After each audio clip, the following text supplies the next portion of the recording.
nhị thôi ý con dịu dễ gì anh thôi chẳng bôi nhị thôi ngại con chút thì tiểu ngày anh lóc sim tôi nhị ngã sim hè anh sống xin nhị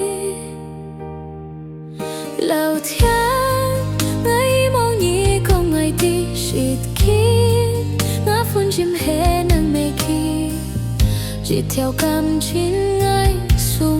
buồn kỳ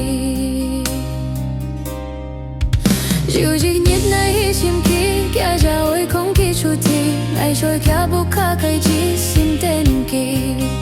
tên từ kỳ con tên chỉ xí con phải tag lại chỉ tay kỳ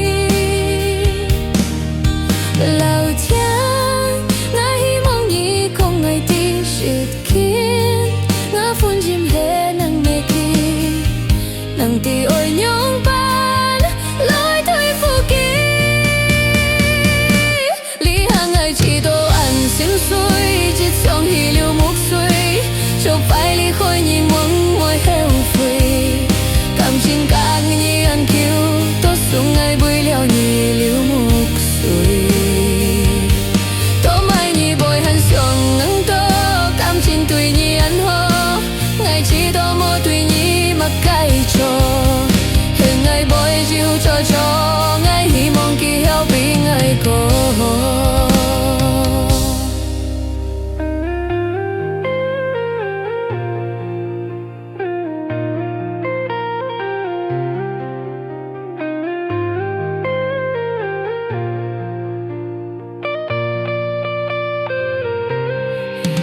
dịu dịu nhìn này chim kia kia ra ôi không kỳ chút thì ngày trôi kia bốc khá cái chỉ xin tên kỳ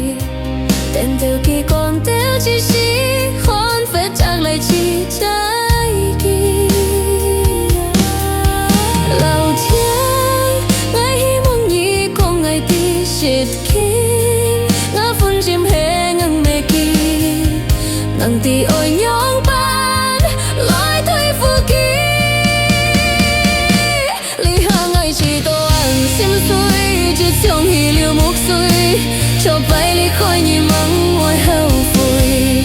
cảm情các nhị ăn kêu tốt xuống ai bôi leo nhị liều mục xuôi tô mai nhị bồi hắn xiong nắng to cảm情tùy nhị ăn ho ngày chỉ tô mô tùy nhị mặc cái cho hè ngày bồi chịu cho ngày hy mong kỳ heo bị ngày có lý hàng ngày chỉ tô ăn xiêm xuôi chỉ trong hi liều mục xuôi cho phải lý khói nhị mắng môi heo phôi cảm情các nhị ăn kêu tốt xuống ai bôi leo nhị liều mục